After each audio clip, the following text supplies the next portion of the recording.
Gentlemen, welcome back to the channel. This is Unboxable Kings. We're back by the river again and we've gone straight black. This is Colombian. I always appreciate the fruity notes of Colombian roast. In this video I want to drink this coffee and talk to you about the chapter of my life where I was a self-identified semi-fake internet money guru, lifestyle promoting guru. It's a story that I want to share because A, I enjoy telling it. It's a crazy chapter of my life and I have very fond memories of it. B, I know there are many valuable lessons within it to share with you so you can learn from, grow from, avoid mistakes that I made. And C, to add credibility to my ever expanding digital presence and story as a current real world, real life, make money, online, be of service to others via the internet guy. Adds credibility to that story. So we're going to dive into it. So let's talk first on how I actually got into being a semi-fake guru.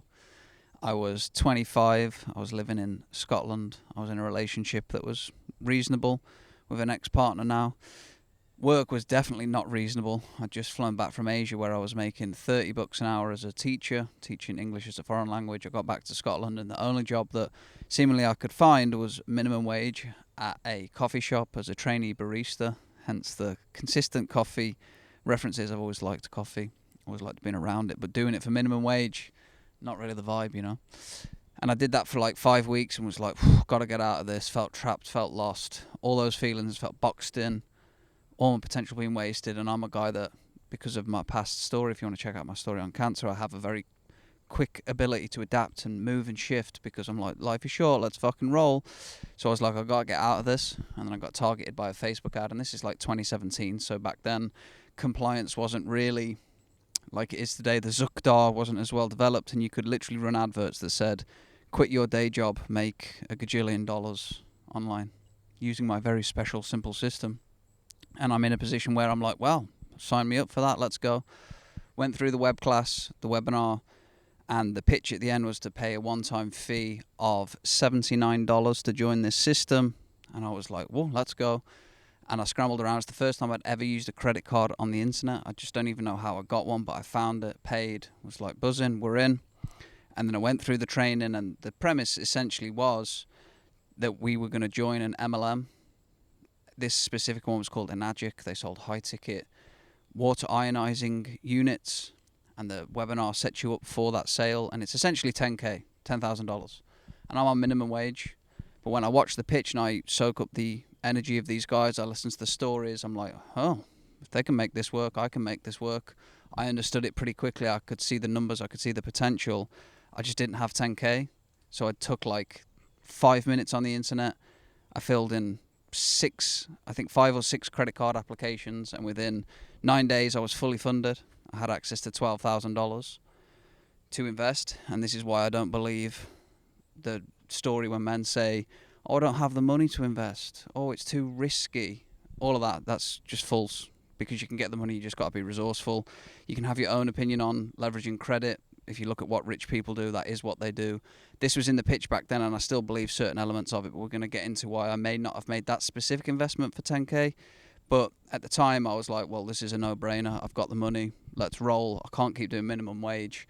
And I got into it, and I'm a very committed, focused individual. And when I got my hands on the training, it was revolutionary to me. It was all brand new. I was like, whoa, they were talking about sales funnels and websites and offer creation and all the stuff that I still teach and still do. These was where I got those early concepts. And I was like, wow, this is great. Followed the training, started running ads. And I got a sale on my 11th lead. And it was a young girl who I, at the time, thought was very attractive. Never, ever continued onwards because she invested 10K. I got paid like 1.2K off that deal. And she did this for like 3-4 weeks and then stopped talking to me. And I got contacted by a lawyer saying I'm essentially being sued for... I didn't do the sales call, that my upline did the sales call, but I was the one that was potentially getting sued for essentially deceiving her on the sale. And they were going to get lawyers involved, and I was panicking. I was like, shit, what the hell's going on? So I spoke to my upline, and he was like, well, look at it this way. You got very lucky, or nobody makes a sale on their 11th lead we'll just see what comes of it and we'll just deal with it. And she's got no leg to stand on. And I'm obviously in for 10k, so I'm not wanting this to be a scam. I'm not wanting this to be deceivership, but it's not a good start. And especially when the upline said, well, nobody gets a lead, that's super rare, usually it's 300 leads. Well, I was paying $10 a lead, that's another $3,000, right, before I got a sale back for one. So that immediately the deal that I was sold on this call isn't turning out to be real, but I'm in for 10k. And then what starts to happen is they start to edify me within the community. I later find out that they're doing the tribal leadership, where they specifically help raise you up and put you on a pedestal to keep you engaged, to make it all more credible. I was the fall guy in a way, and I started to run the training. I started to do all of this and get really higher in this community, selling this lifestyle. And that was basically the premise. That's what MLM is, really. It's like, hey, look, I can travel the world. And I used to run ads like this. Hey, travel the world, quit your job, make 5 figures from your laptop. I used to be the guy running the ads for that, and the back end offer was this MLM. But I'm progressing through that, and when you're in for a specific amount of money, I couldn't leave. I didn't feel like I could just leave. And this is where I really started to question the mentorship that I was in, because I was like, well, he didn't tell me the truth, clearly. If this girl's suing us and he didn't tell me the truth and I'm not actually making that much money, this is all getting a bit weird. I'm only a few months in, but I roll with it and I stick with it because it becomes my identity pretty quick, and then I start to make money at it.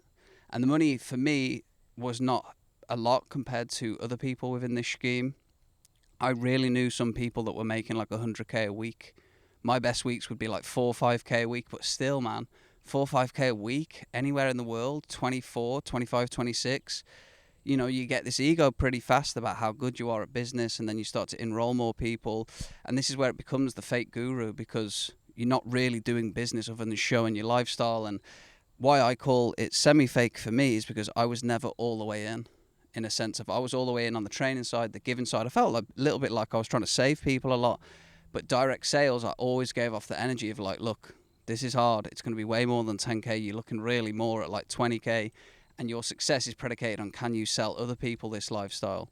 And some people took me up on that, but the vast majority of the money I made was through a guy in my downline. He joined, and this guy just did not give a fuck, dude. He was just say anything. He'd literally just tell people, I don't even know, but his sales were crazy, and all the people he brought on, none of them were making money. And I was kind of like on the other side of that, dealing with that and picking up, because these people were in for 10 grand, man, and I cared because I cared. I couldn't just like, you know, not look at that. So I was really trying to help these people building their stuff up, and my team grew pretty quick, which meant what? More edification, more leadership training, more money, and it just became this ever evolving organism that really wasn't like making me feel whole, didn't really make me feel good. But what else was I going to do? I'm going to go back to a minimum wage job, and I didn't know any other way. And I was still in for 10k because I didn't understand debt back then. I wasn't paying it off correctly, so the money income was going up, debt was going up, because I was only just paying off the minimums. I wasn't doing velocity or anything that I know now. So I was in this predicament, right? And then about 3 years in, we're at an event, and I've been doing this whole thing. Everybody I know, I never sold to my family and friends, but they all know I'm doing it. I'm traveling the world. I'm in 7 different continents. Blah, I've got this whole story, da-da-da. And we're at an event, and I get paid to speak on stage to do a sales workshop, and I get paid about $2,000 to do it. And the truth was that at that moment, I hadn't made a sale for 6 months. Direct sale.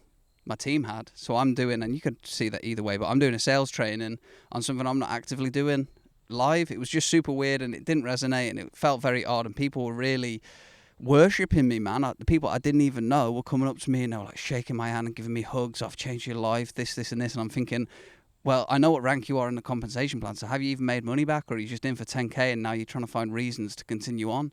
That's what it always felt like, because that's where I was, right? So it was just all a weird thing. And then I walked into this leader's room. And the conversation was, how do we deal with the fact that 92%, and these are real figures, how do we deal with the fact that 92% of the people that we recruit are not going to make their money back? 92%. And I was like, I walked in, and I think I just had a joint. So I was a bit like, what? Did I hear that right? And then they all start joining in. I didn't say anything. I just was like, and I just turned around, shut the door, left the apartment, got a plane back to England, and then that was it. That was me out. I opted out very shortly after. Didn't put my commissions into a bank account that I don't have access to. Just unplugged from it, because I was like, I knew at that moment, it's never going to change. It's never going to be the way that I thought it could be. I'm never really going to be able to give people transformation. I'm going to essentially live that life for as long as possible to where I had passive income from it. And it just... So I burnt it all down. I left. I quit. Stopped doing anything. Thankfully had some savings and credit to live off, and I rebuilt myself. I got new mentors, people who were doing real business, and my life changed. Now that's a story for another time, and it is because I've developed, and I do real service-based business, and that was built off the back of, I know that there's people out there charging $10,000 still consistently every day, and their marketing strategy is to post angel numbers, 1111, I feel super blessed, join my team, $10,000, and that works. And the reason that I think about that somewhat often is like, if they're doing that, then how difficult can it really be to be of authentic service to the world, where you're really empowering somebody to change and transform their life? And it's actually proven to be not as easy as I thought, because that get rich quick is, and that traditional get rich quick is actually a pretty easy sale when people are desperate and in pain. It was an easy sale for me. I was like, in terrible situation, pay this, situation goes away, get rich, all right. So it hasn't turned out to be like an easier sale, but it definitely feels better as a sale. And equally, the concept of mentorship, because once I was out and withdrawn, I overheard another conversation, and this is like slightly a couple of weeks later, but the guy who, it was on a video, the guy who brought me in was doing a video about how his journey was so difficult to start with, and this was a guy that's apparently made $1 million in the scheme. This was my mentor, the guy I was supposed to trust, the guy who taught me so many things. And he does this whole bit where he's talking like, yeah, I just didn't make money for the first 2 years, but I just stuck at it. And then before you know it, I had 7, then I had 10, blah, blah, blah. Just proper scheme shit. And he basically admitted to the fact that the first 10 people, which I was, that he recruited, he told that he'd already paid his credit card off on the sales call. He's now saying the truth, that he hadn't done that. So it was all a lie. And this is why you got to be real careful with mentors. You got to really do your due diligence and see if they check out, because the world is full of them right now. Mentors, gurus, guides, people who know shit, people who can help you do this and help you do that. And it's like, there are a lot of people out there. I identify as one now that's doing that. And if you actually look at the offers I create, the work I do, a lot of it is, and has been for a minute, is to almost try and make up for all the bad that I did. There was 34 people that were enrolled into my organization, of which 32 didn't make money. That is not a good run rate. That's why I don't include any of my scheme numbers or MLM in any of my claims now, because it did help me travel the world, but I don't resonate with that. I don't see that as like real business. I had to rebuild and do it different. So you got to choose wisely. So the big takeaways for me are, A, it's easy to lie on the internet. It's easy to be somebody that you're not, but behind, when the camera is off, you feel terrible. It doesn't flow. It's full of anxiety and stress, and it's not a place I ever want to go to again. Wouldn't recommend it for you. B, there's never been more opportunity out there, and if people are selling 10k water schemes, you can sell a fucking 5k service. You can sell a 3k service on repeat reliably when you actually deliver what you sell and what you say you're going to do. It's very doable. And C, you got to be careful out there with mentorship. You've got to be real careful. And then finally, one extra tidbit here is that, and it's actually probably a culmination of the first 3, is that you've got to be really conscious of your self-concept, because you can get trapped in a self-concept. Mine was this scheme traveling world traveler. I was in that for 3 years, couldn't get out for 2.5. That's a long time. So if you're in a self-concept of, I'm in a job, I work this way, but I want something different, it may take you some time to get out of it, but you've got to be very aware of what your self-concept is. And then finally, why I think it was semi-fake, just to recap and reiterate that, because it does add credibility to my story, and it's for me to hear too, is that I know I always did my absolute best. I made more training videos than anybody else in that entire scheme. I built more websites. I wrote more emails. I did everything I could to deliver on my promises. I also never ever lied to anybody directly about how much money I'd made. I never told them that I paid off credit. I just made my results sound a little bit better than they were, because I needed the money. So it's semi-fake because a lot of it was fake, right? But it's semi because I know that I've got a good heart. I know I'm a good man. And I know I gave up a fucking load of money. I was right on the precipice of essentially where you go from like almost nothing to making 80, 100 grand a week. I was a couple of sales and schemey things away from that, and I turned it off at that exact moment because I didn't want that, and I know that. Doesn't matter if you don't believe me. It'd be a weird thing to be doing, lying about that, but maybe it's the double bluff. But that is the chapter. It was 3 years. I met my wife through it too, so there's benefits there, obviously. I met some good people through it. It got me out of and this is answering the question that I had in my head of would I do it again, is like it got me out of the minimum wage mindset, for better or worse. It got me into personal development. It threw me off the ledge. It took me from this path to this path, and I'm always encouraging men that if you need a big pivot, energetics, fiat currency, whether it's on credit or debit, is a real good way to cement the pivot. Because I went from, I'm working on minimum wage, £6 an hour, how am I ever going to get out, to here's the trajectory, I'm going to follow this train and do this. That's what I offer now, isn't it? But just at a completely different investment level, with way more transparency and way more service-driven authenticity. So I've enjoyed this coffee. I'm going to take one last sip because I haven't sipped it much because I've been talking to you. If you have any questions on this story, I did also make other content about this because it is a big part of my life. But yeah, there's never been a better time to be you and authentic and be of service. Thanks very much for watching. That was my story of how I was once a semi-fake guru, lifestyle transformation man, and how I've pivoted and changed my life to now live a very simple life here by the river and empowering you as much as I can with everything I know. I've been Joshua. This has been Unboxable Kings. Live free is the king you're meant to be, and I'll see you next time. Much love. Peace.